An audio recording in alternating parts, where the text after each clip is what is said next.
Good evening and welcome to Newsnight. I'm Amritpal Singh. This is a show on which we tell you what happened around the country and the world in the day just gone by, and much has happened in the country today. Well, let's talk about the Parliament first. The Parliament within the Rajya Sabha saw unabated uproar by opposition members over suspension of the MPs. So much so that the Rajya Sabha was stalled. Discussion could not take place on two important bills, including the surrogacy amendment bill that was to be discussed. Lok Sabha, however, functioned, and the judges and the High Court and Supreme Court Judges Salaries Act was discussed, though it wasn't passed. Both houses have been adjourned till tomorrow, and also we'll talk about the pacts that were signed between India and Russia yesterday on a short but substantive one-day visit of President Vladimir Putin. What could that mean in terms of expanding the special and privileged partnership that the two countries have? We'll talk about that and much more, but first the headlines we're tracking at this hour. Prime Minister Narendra Modi dedicates developmental projects worth 9,600 crore rupees in Gorakhpur in eastern Uttar Pradesh, inaugurates the Gorakhpur fertilizer plant lying shut for 30 years, also inaugurates state-of-the-art Yemens Gorakhpur hospital equipped with 300 beds and 14 operation theatres, accuses previous governments of ignoring these projects. Prime Minister takes on the opposition in poll-bound Uttar Pradesh, taking a jibe at the Samajwadi Party, says the red caps of the Lal Topi Walas are red alert for Uttar Pradesh. Says under the BJP government, the criminals are in the jail and investment is up in the state. Rajya Sabha stalled amidst unabated ruckus by opposition. Both houses adjourned till Wednesday. Lok Sabha discusses the High Court and Supreme Court Judges' Salaries Amendment Bill. BJP holds its first parliamentary meeting in the winter session. MPs told to regularly attend parliament sessions.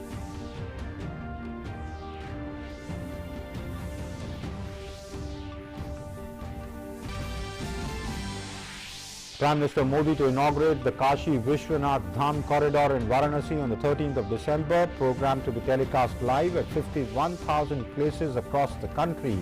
Chief Ministers and Deputy Chief Ministers of BJP-ruled states to meet in Varanasi on the 13th and 14th.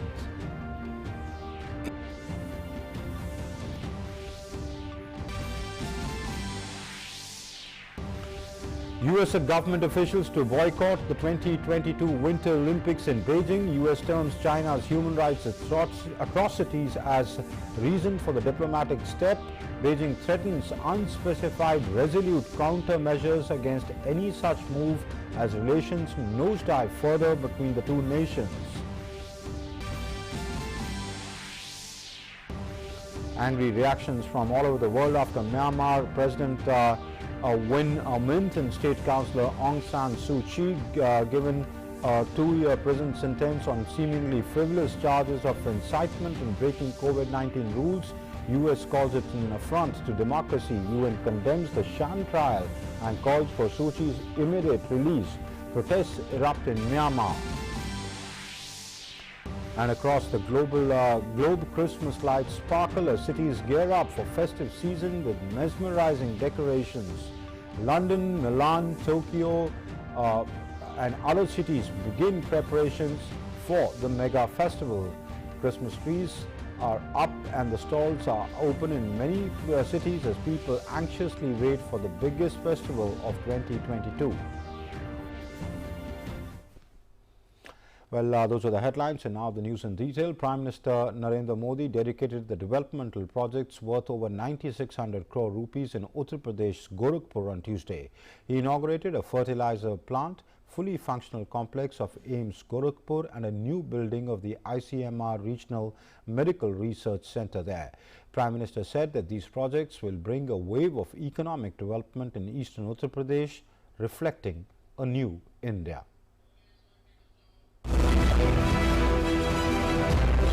जब गरीब, शोषित, वंचित की चिंता करने वाली सरकार होती है तो वो परिश्रम भी करती है, परिणाम भी ला करके दिखाती है। गोरखपुर में आज हो रहा आयोजन इस बात का भी सबूत है कि नया भारत जब ठान लेता है तो इसके लिए कुछ भी असंभव नहीं है। Eastern Uttar Pradesh scaling new heights of prosperity and development under the twin-engine government of Prime Minister Narendra Modi and Chief Minister Yogi Adityanath. Prime Minister dedicated the Gorakhpur fertilizer plant, a fully functional complex of AIIMS Gorakhpur and a new building of the ICMR Regional Medical Research Centre to the nation. PM Modi laid the foundation stone for the fertilizer plant in 2016 and inaugurated it in less than 5 years. 5 साल पहले मैं यहाँ AIIMS और खाद कारखाने का शिलान्यास करने आया था। आज इन दोनों का एक साथ लोकार्पण करने का सौभाग्य भी आपने मुझे ही दिया है। ये आपका प्यार, ये आपके आशीर्वाद हमें आपके लिए दिन रात काम करने की प्रेरणा देते हैं, ऊर्जा देते हैं, ताकत देते हैं। The Gorakhpur fertilizer plant will help in achieving self-sufficiency in the production of urea. The fertilizer factory has been revived and built at a cost of around 8,600 crore rupees. The factory is also capable of producing over 40 lakh metric tons of manure from 3 plants. खाद के मामले में आत्मनिर्भरता क्यों जरूरी है, ये हमने कोरोना के इस संकट काल में भी देखा है। सप्लाई चेन टूट गई, इससे अंतर्राष्ट्रीय स्तर पर खाद की कीमतें बहुत ज्यादा बढ़ गई। हमारी सरकार ने ये सुनिश्चित किया वो बोझ हम किसानों की तरफ नहीं जाने देंगे। Making the aspirants of Purvanchal farmers a reality, the plant will boost supply of neem-coated urea at affordable rates, generate job opportunities and bridge the demand-supply gap. खाद मिलेगी अच्छी और ये बहुत बड़ा जो है पूर्वांचल के लिए एक सौगात रहा है। आज तो ये पूर्वांचल के लिए सौभाग्य का दिन था। एम्स बहुत बड़ी बात है जो पूर्वांचल में गोरखपुर में हम लोगों को मिला। हम लोग तो मेडिकल स्टूडेंट, हम लोग के लिए तो और अच्छा हुआ। Viral diseases like encephalitis is another challenge Eastern UP faces. Bringing world-class healthcare facilities to the region, AIIMS in Gorakhpur as well as the ICMR Research Centre will help in tackling these challenges by enhancing availability of quality tertiary healthcare. बहुत बेमन से, बहुत मजबूरी में पहले की सरकार द्वारा Gorakhpur AIIMS के लिए जमीन आवंटित की गई थी। आज का ये कार्यक्रम उन लोगों को भी करारा जवाब दे रहा है जिन्हें टाइमिंग पर सवाल उठाने का बहुत शौक है। हमने दिमागी बुखार फैलाने की वजह को दूर करने का पर भी काम किया और इसके उपचार भी आज वो मेहनत जमीन पर दिख रही है। Gorakhpur is the home turf of Chief Minister Yogi Adityanath, and Uttar Pradesh heads for polls in March 2022. In a direct attack on the Samajwadi Party, Prime Minister Narendra Modi accused them of being indifferent to the suffering of the people of the state they governed. He said their only concern is furthering their own interests. ये लाल टोपी वालों को सत्ता चाहिए, घोटालों के लिए, अपनी तिजोरी भरने के लिए, अवैध कब्जों के लिए, माफियाओं को खुली छूट देने के लिए।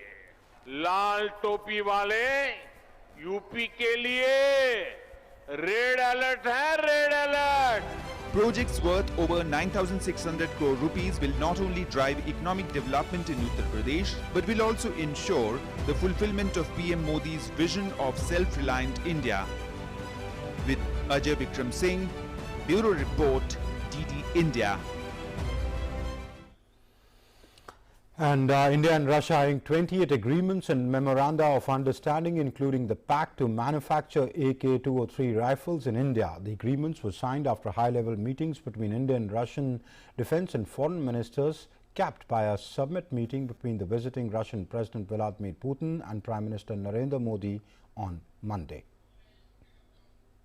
The short but substantive visit of Russian President Vladimir Putin to New Delhi on Monday saw him and Prime Minister Narendra Modi hold the 21st India-Russia Annual Summit meeting to discuss the entire gamut of Indo-Russia relations, including regional and global issues. The meeting saw the signing of 28 agreements across sectors from defense to energy to space exploration, science and technology, heavy engineering to trade and investment.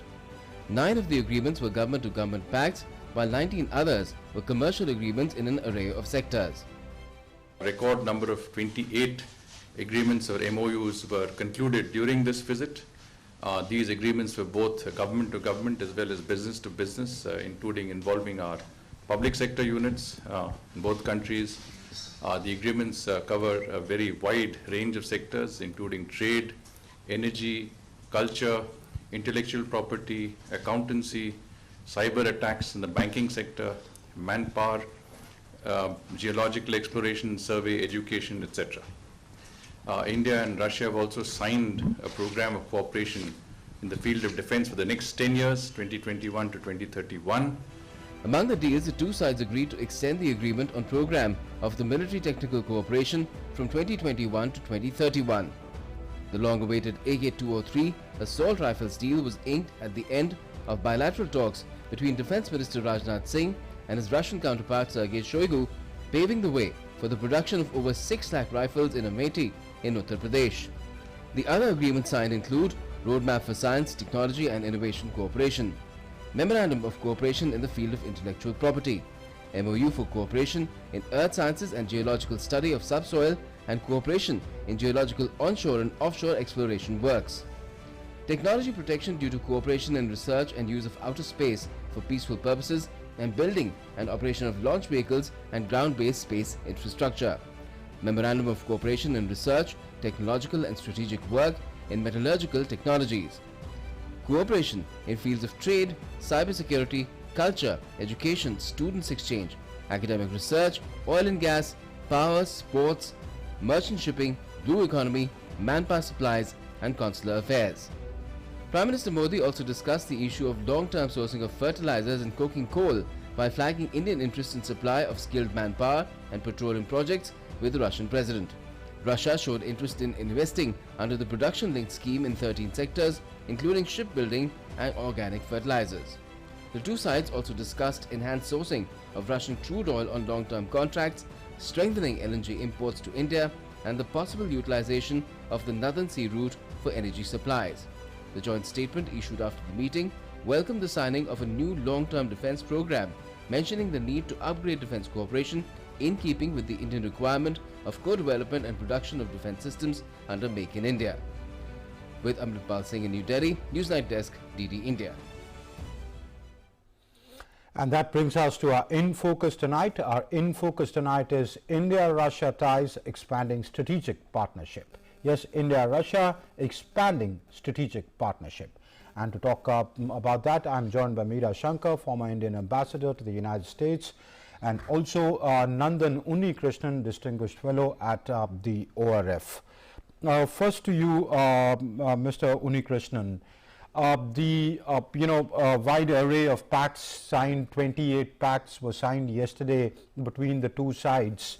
The key being, of course, extending the defense partnership, the military technical cooperation for another 10 years, and the joint production of AK-203 rifles in India. So is the defense relationship now moving increasingly from a buyer-seller relationship to a relationship on a more equal footing, or tending towards an equal footing, with the accent of Make in India? Well, thank you for firstly inviting me. I would say that the relationship in the defense sector has had elements of both, of production in India as well as a buyer-seller relationship. Now I would think that it's moving more into, one is cooperating with the Make in India program, and the other aspect is joint development. So in the next 10 years, I suspect we are going to see a greater number of projects implemented in India, as well as joint development of projects in the defense sector.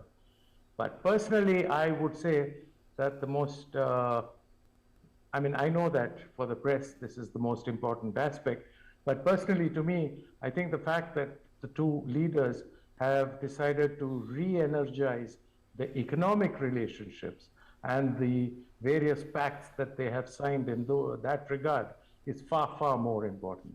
Thank you. Okay, you're saying taking the trade relation, expanding the trade basket. Ambassador Meera Shankar, do you agree with that assessment that, expanding the relationship beyond just, because for centuries the relationship was defined in terms of essentially right from the predecessor of Russia as a military driven relationship, but now by expanding into hydrocarbons, into energy, into connectivity, the relationship is expanding its ambit?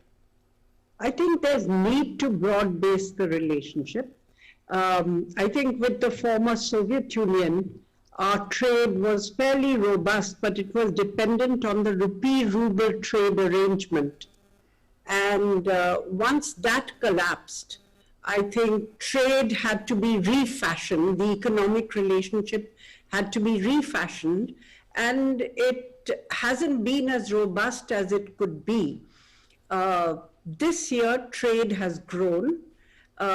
President Putin said it has expanded in the first 6 months of this year by 38%. 9 months of this year, yeah.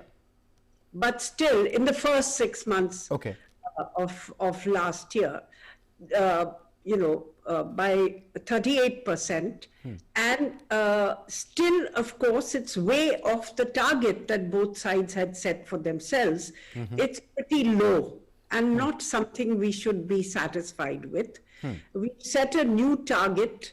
I don't know whether we'll be able to meet it, but I think it's important to try to broad base the relationship. I think one area where we've seen progress is bilateral investment, which is in the region of $38 billion both ways, a little over $18 billion Russian investment in India, and about 13 billion or so Indian investment in Russia. But I think energy, connectivity, as you said, these are all areas which offer a lot of promise, and I do hope we are able to concretize our cooperation in these areas. Okay. Mr. Unnikrishnan, 11 governors of the Far East provinces of Russia have been invited for a vibrant Gujarat. They've set an ambitious investment target, revised it, the investment target, saying that the previous investment target of $30 billion was surpassed in 2018 itself, which was set for 2025. Now it's been increased to $50 billion. So does that look achievable? In terms of investment, yes, I think it is achievable. And I know that simultaneously, while President Putin was here, there was a delegation in Moscow discussing the modalities of the Vibrant Gujarat program. And I think given India's ambitious plans for the Russian Far East, and if the private sector in India is energized to take part in some of these plans, I think 50 billion is easily achievable. Okay. And what about trade? If you look at trade, I think it was about $8.1 billion last year. So trade is a place where it needs to be expanded? Definitely. I mean, I think on the whole, the economic relationship has to expand, because if we want to develop a healthy strategic partnership with a long-term view, we must develop a robust economic relationship. Trade faces some impediments, and one of the impediments is, of course, connectivity. There's an impediment of banking. All these are there. But if you look at the 28 agreements, these areas of bottlenecks are addressed there. about linking the statement of the two leaders, President Putin and Prime Minister Modi, speaks about linking the banking systems, energizing. The Russians have recognized the need to try and include Chabahar port in the INSTC project, as well as fill the transport corridor between Chennai and Vladivostok with commercial goods. So I personally believe, and I agree completely with Ambassador Shankar, that the potential exists. It is now up to us to make it happen. Okay. Ambassador Meera Shankar, if the trade basket has to be expanded, what are the areas that can be explored and which can give a fillip to the bilateral trade? Look, Russia is a very resource-rich country. India is a net importer of resources, particularly in the energy sector. So clearly that is an area where both could profitably cooperate. The question is how to evacuate that energy to India. And here we've been looking at, corridors through Iran's Chabahar, north-south corridors. I think if we can make progress on some of these, it would be really a very substantial area of cooperation. Diamonds have been another area because India is the world's largest exporter of small cut diamonds and diamond jewelry, and Russia has large resources of diamonds. They are a resource-rich country, and I think that in the strategic sectors, space, nuclear energy, again, they have always been a close partner. To go back to the question that you asked first, you asked Nandan first, about whether this is a new shift from a buyer-seller relationship. I think it's not a new shift because don't forget we've jointly developed the BrahMos quite some time back, and that was a shift because till then we were doing technology licensing agreements, but for the first time for the BrahMos we invested as an equal partner in the development of the system and it's being produced. So that is the pattern I think we are going to carry forward with the AK-203, where both sides will invest as equal partners in the joint venture, and then eventually 7 years later there will be a full transfer of technology to India. Okay. All right. Now I want to come to that part which the press has reported most. What was the messaging to the world when President Putin took that flight to India? It was said that this is his second visit outside Russia during the pandemic. Well, I think Ambassador Shankar should talk about messaging. It's her job to understand what messaging is all about.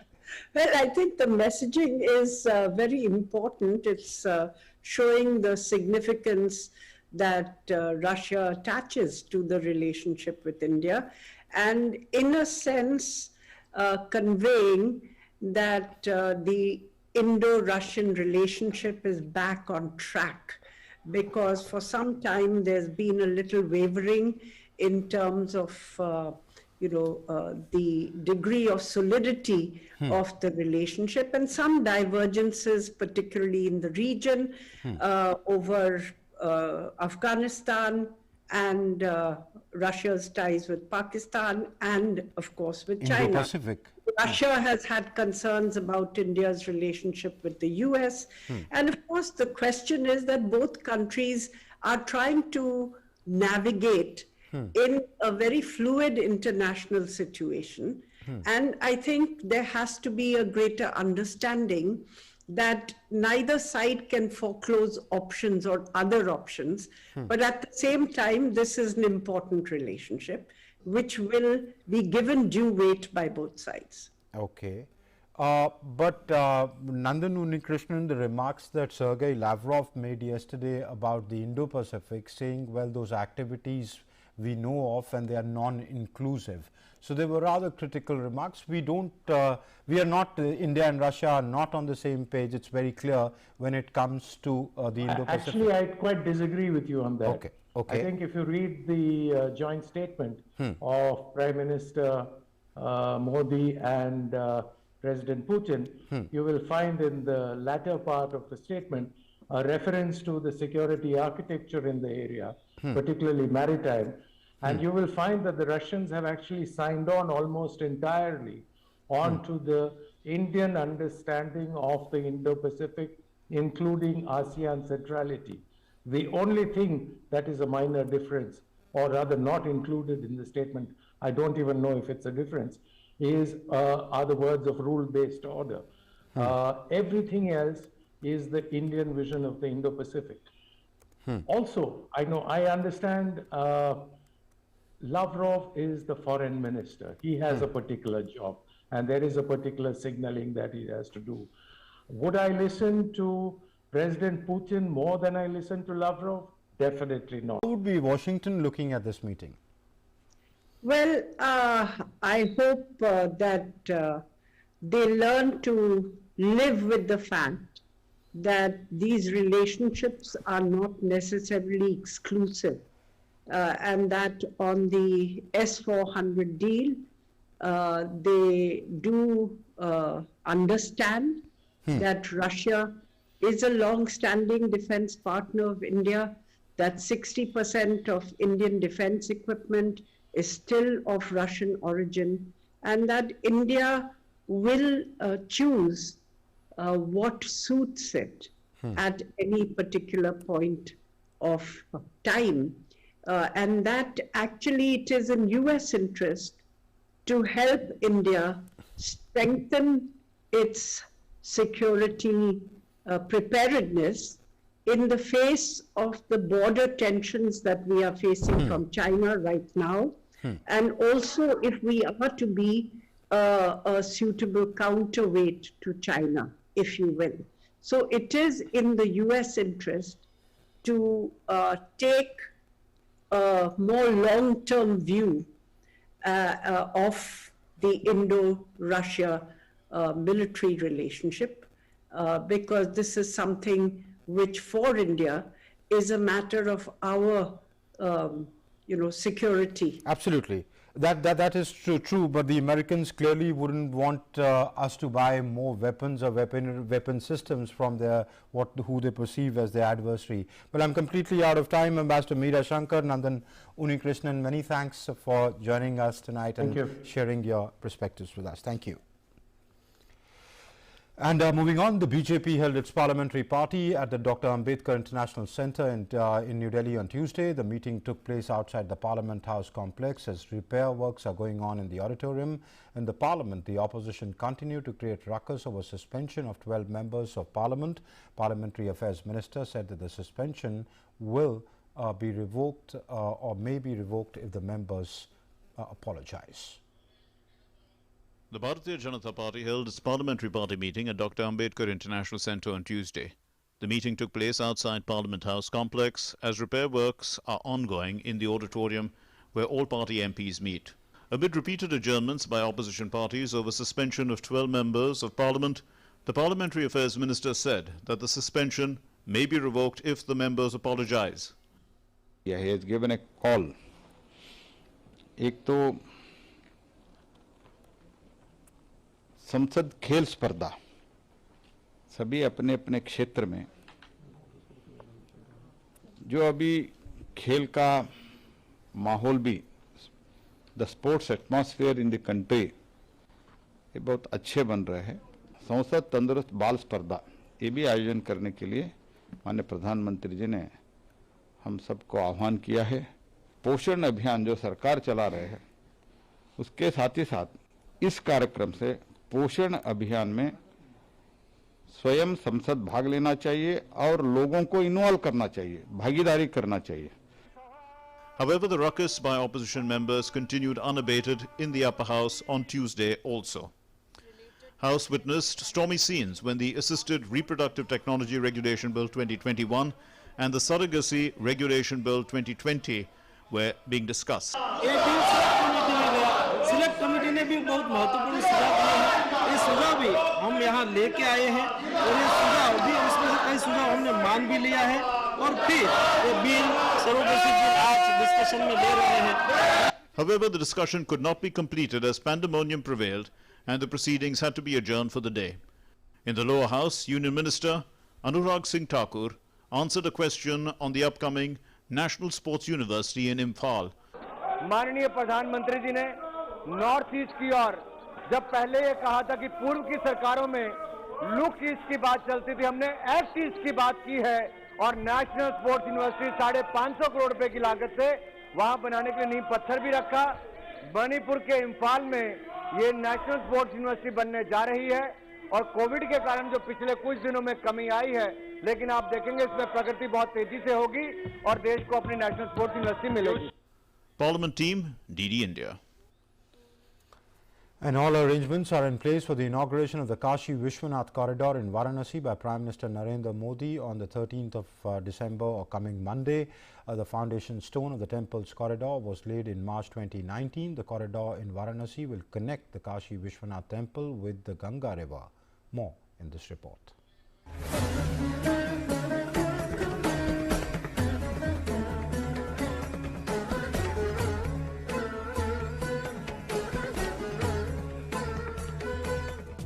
Prime Minister Narendra Modi, who is a member of parliament from Kashi in Uttar Pradesh, has a spiritual connection with the river Ganga and with the Kashi Vishwanath temple.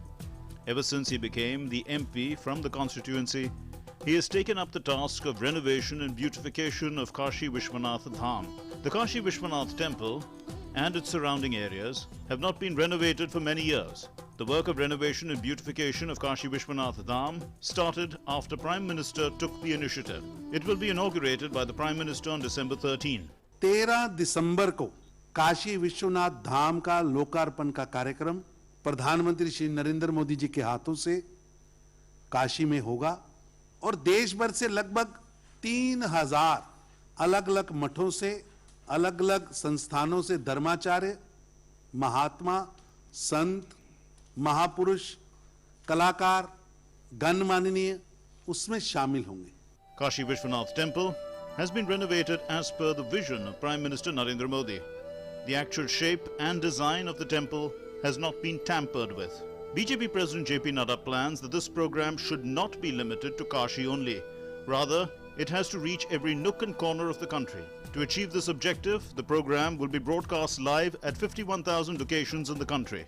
वो जन जन के मन मन में रहने वाले शिव का वो कार्यक्रम गांव-गांव तक पहुंच सके, उसके लिए भारतीय जनता पार्टी के राष्ट्रीय अध्यक्ष श्री जेपी नड्डा जी ने एक योजना बनाई है।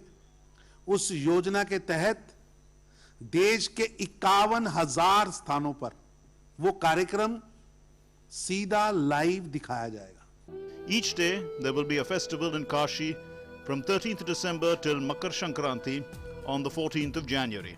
Prime Minister Narendra Modi will inaugurate this month-long festival. With inputs from Tapas Bhattacharya, Bureau Report, DD India. And US government officials will boycott the 2022 Winter Olympics in Beijing because of China's alleged human rights atrocities, just weeks after talks aimed at easing tension relations between the two superpowers. The diplomatic boycott, which leaves athletes free to travel to Beijing to compete, has been encouraged by some members of the US Congress and rights advocacy groups for months. Beijing threatened unspecified resolute countermeasures against any such move before the announcement, which is certain to further strain relations already at their lowest point in decades. The US has announced a diplomatic boycott of the 2022 Winter Olympics in Beijing, China. The White House said no official delegation would be sent to the Games because of concerns about China's human rights records. It, however, said US athletes could attend and would have government's full support. The Biden administration will not send any diplomatic or official representation to the Beijing 2022 Winter Olympics and Paralympic Games, given the PRC's ongoing genocide and crimes against humanity in Xinjiang. and other human rights abuses. The athletes on Team USA have our full support. We will be behind them 100% as we cheer them on from home. We will not be contributing to the fanfare of the Games. The IOC said the US government's announcement has made it clear that the Olympic Games and the participation of the athletes are beyond politics, and we welcome this. The support for the athletes and the Olympic Games has been expressed multiple times in the recent months, most recently by the United Nations resolution entitled Building a Peaceful and Better World Through Sport and the Olympic Ideal. The IOC said the resolution had been adopted by consensus of all 193 member states and co-sponsored by 173 member states at last week's UN General Assembly. China, in retaliation, warned that a US diplomatic boycott of the Beijing Winter Olympics could harm two-way dialogue and cooperation in important areas and called for politics to be kept out of sports. China said that it opposes the boycott and would take resolute countermeasures. China urged the United States to stop bringing politics into sports, adding that the boycott went against Olympic principles. The US's wrongdoings have destroyed the foundation and atmosphere of China-US sports exchanges and Olympic cooperation. The US is shooting itself in the foot. The US should recognize the consequences of these mistakes. After United States, New Zealand has also announced that the country will not be sending diplomatic representatives at a ministerial level to the Beijing Winter Olympics in February 2022. Talking to reporters, Deputy Prime Minister Grant Robertson said there was a range of factors behind this decision. We've already made clear that we won't be represented there at a ministerial level. We made that clear to China, I think, in October. And so for us, that's a decision we've already made. But we've made clear to China on numerous occasions our concerns about human rights issues, as recently as the Prime Minister talking to President Xi. So they're well aware of our view on human rights, but we had already made the decision not to attend. Japan has meanwhile said it will make its own decision on whether to send diplomatic representatives to the 2022 Winter Olympics in Beijing. Japan's Chief Cabinet Secretary Hirokazu Matsuno told a daily news conference the country has yet to make a decision and will consider a number of factors when it decides. Other countries, including the UK and Australia, are said to be considering boycotts. The Biden administration's diplomatic boycott of the 2022 Winter Olympics falls far short of a previous US boycott in the year 1980, when it pulled out its athletes out of the Moscow Olympics to protest against the Soviet invasion of Afghanistan. The Soviet Union and its allies in turn boycotted the following 1984 Summer Olympics held in Los Angeles. The US is itself due to hold the Summer Olympics in the year 2022 in Los Angeles. DD India.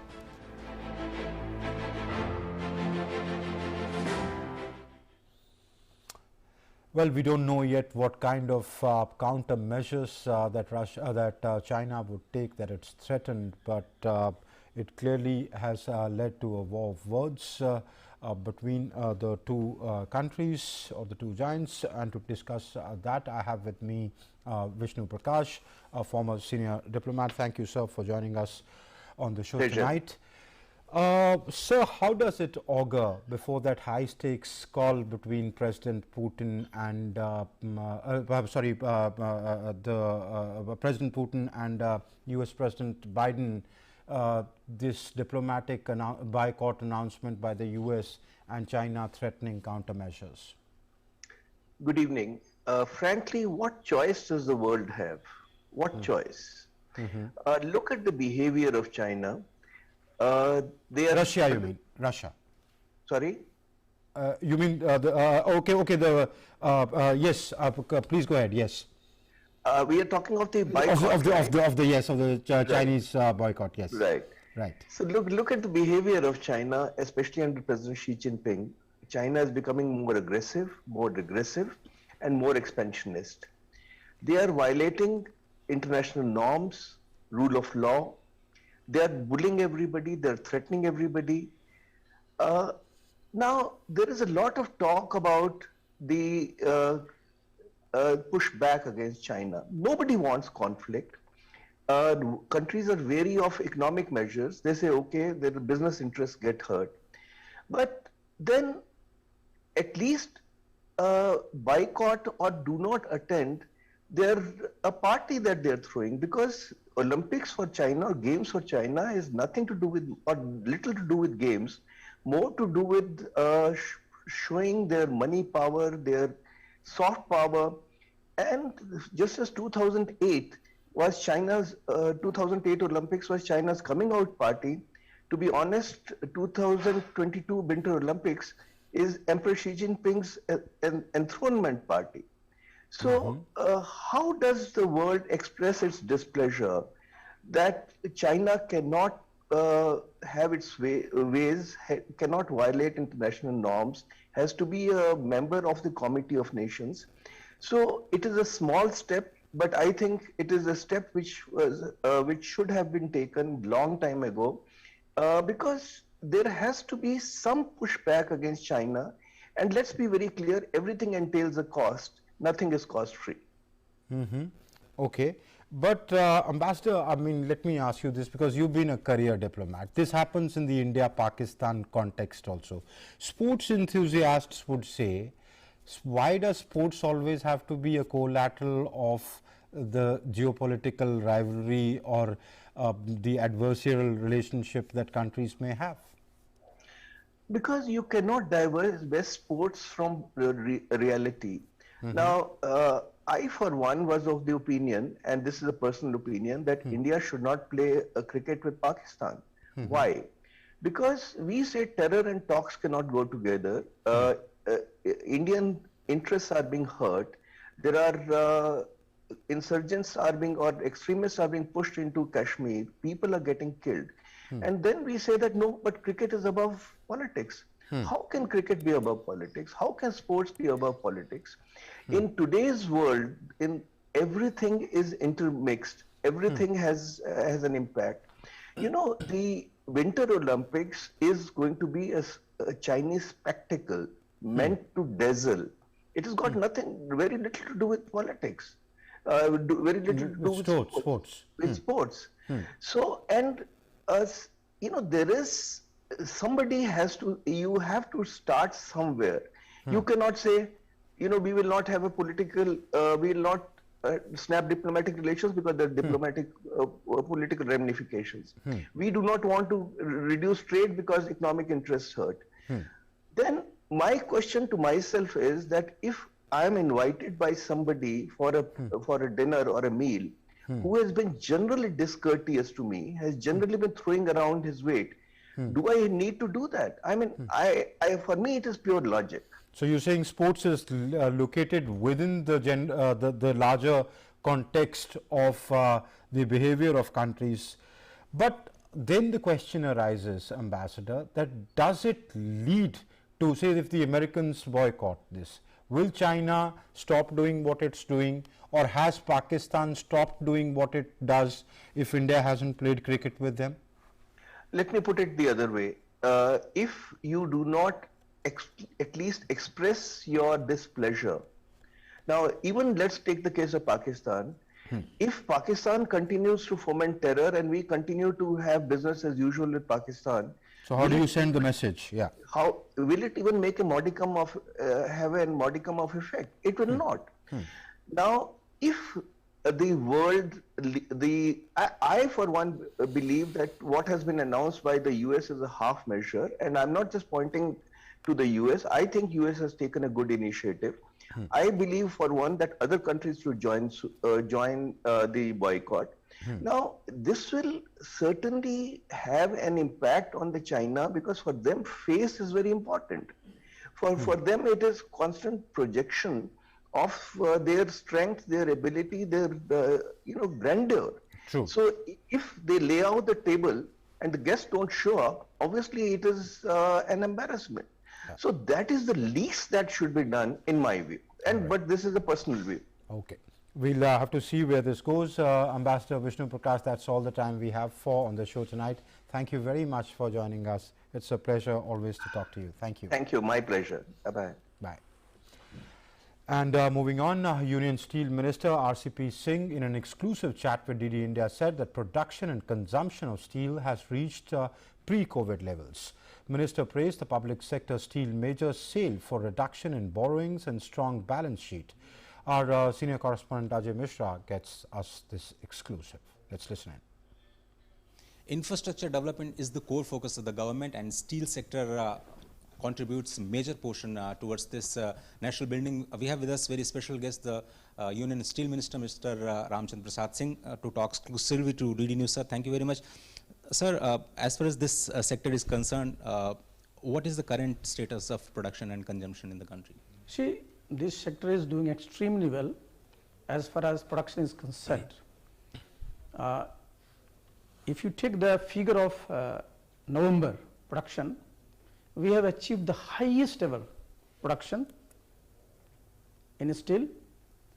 Earlier it was 72 million tons in 2018-19.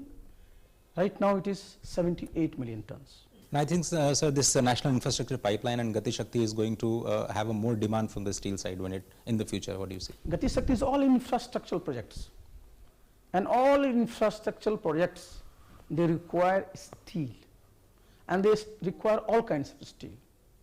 And as you are aware, our Prime Minister, he has given us this PLI scheme for specialty steel, for which our ministry is working.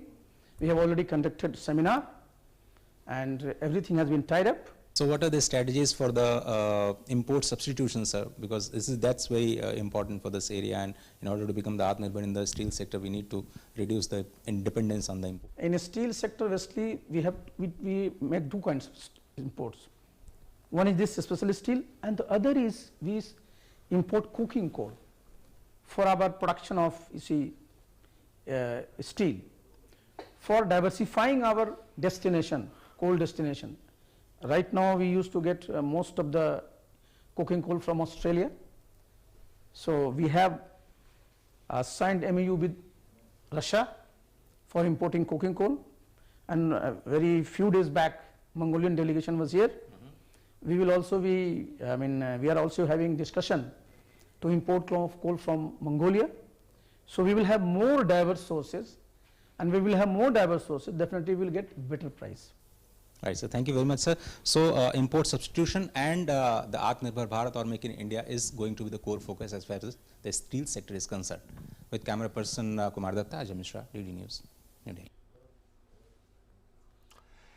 The government continues to keep a close watch over COVID-19 situation in the country by strict observance of five-fold strategy of test, track, treat, COVID-appropriate behavior and vaccination against COVID-19 to prevent and mitigate the impact of any resurgence of COVID-19 trajectory in the country.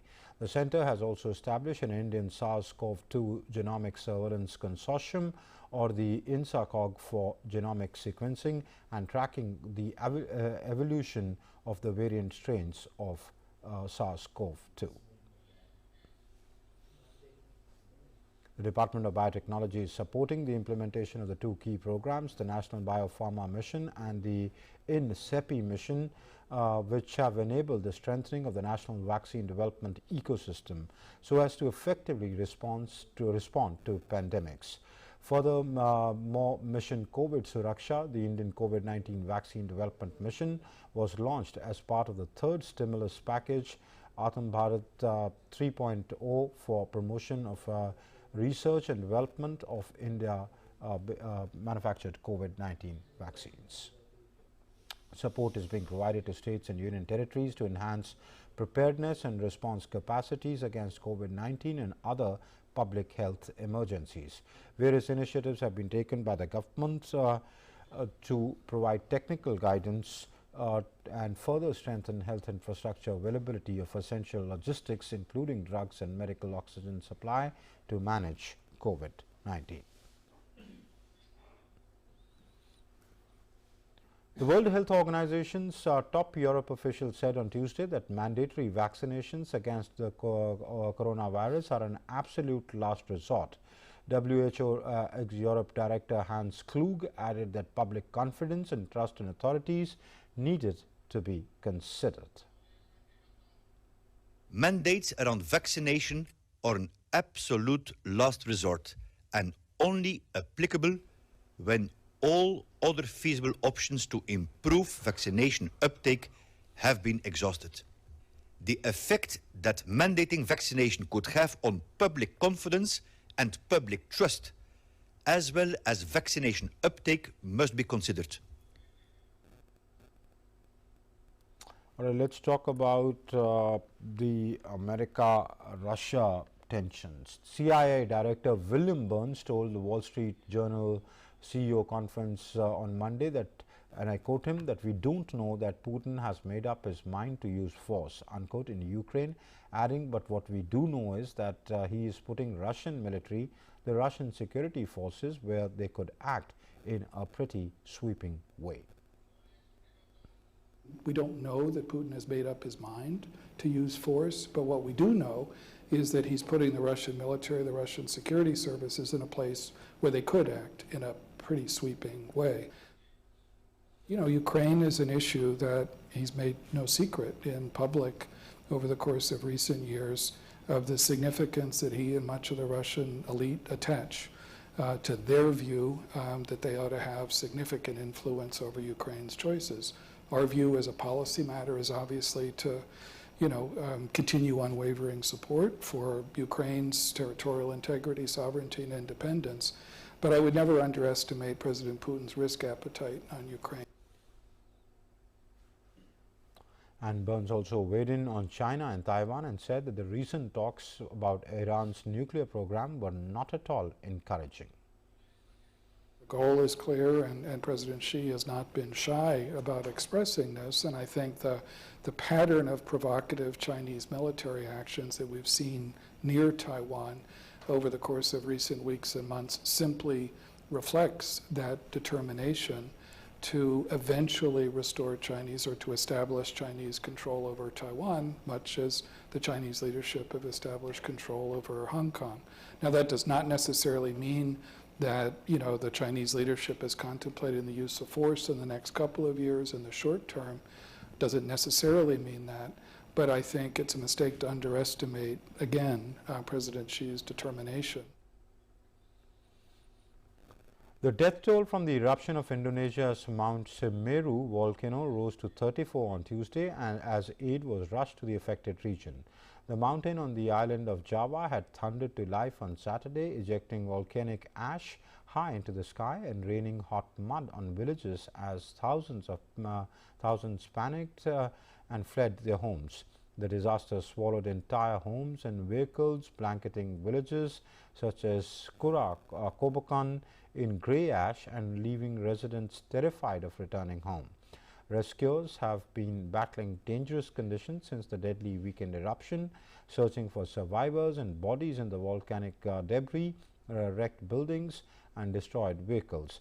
Indonesian President Joko Widodo said during a trip to the area that the government will look into moving homes away because of the threat posed by the volcano. Yemen's Houthi movement has fired several ballistic missiles and 25 armed drones into Saudi Arabia, targeting Aramco oil facilities in Jeddah and the Defense Ministry in Riyadh. The Saudi-led coalition fighting the Houthis in Yemen said that one missile had been intercepted over the Saudi capital, where residents reported loud blasts. Aramco, which has a petroleum products distribution plant in Jeddah and the Iran-aligned Houthis had previously targeted, did not immediately respond to a request for comment. In 2019, strikes on the state oil firm's eastern region facilities knocked out more than half of the kingdom's oil output. There were no reports of casualties or significant damage from the latest Houthi strikes.